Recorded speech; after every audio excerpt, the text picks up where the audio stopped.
Sandeshkhali is something that apparent journalists have been unable to cover, and it is heart-wrenching, the stories that come out of there.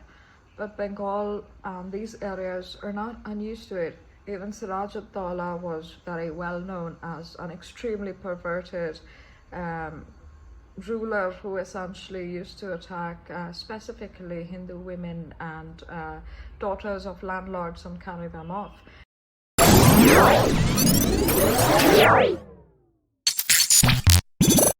And so in Sandeshkhali, Sheikh Shah Jahan, who is now absconding after the very famous ET raid on his premises, were conducted where he beat up an ED officer and essentially where they found a lot of money. His fleeing is what has given these women the courage to finally speak out, and Kanika Das is one of those people. And it's incredibly shameful that all of the people crying about Israel and Palestine, crying about Manipur, have been unable to say anything about Sandeshkhali. This is not feminism, this is political deviance, honestly. I'm not saying that one must speak for one and not speak for the other. Absolutely, speak for all of them. But these are women. There is nothing in their bodies that separates them, unless you're incredibly racist.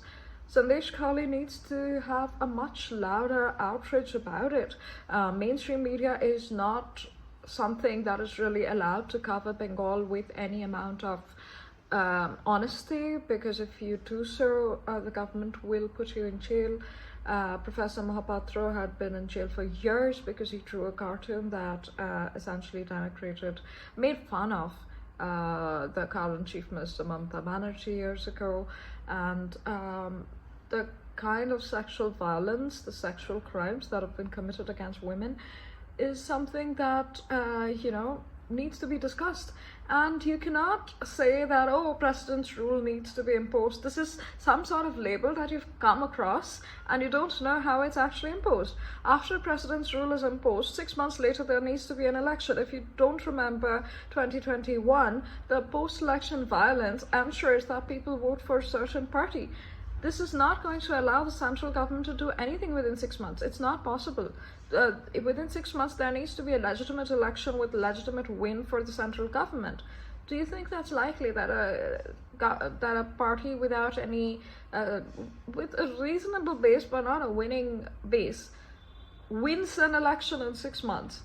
Because they will not. And then when they are thrown out again, do you know the violence that will be unleashed upon the women still there? Because that was exactly the case in 2021. Is there a solution? Sure, we have to think about it. But not talking about Sandeshkhali is a bad idea. Instagram is completely still full of Israel and Palestine, as if Bengali women's lives do not matter. Most of these women are from the SC/ST communities, pretty much the same as 2021 post-poll election violence. So these are people who would, come in that oppressed quadrant anyway. And they're still not being spoken about by all of the apparent feminists who use their stories to boost themselves up, but do nothing to help them out. This is shameful. Talk about Sandeshkhali.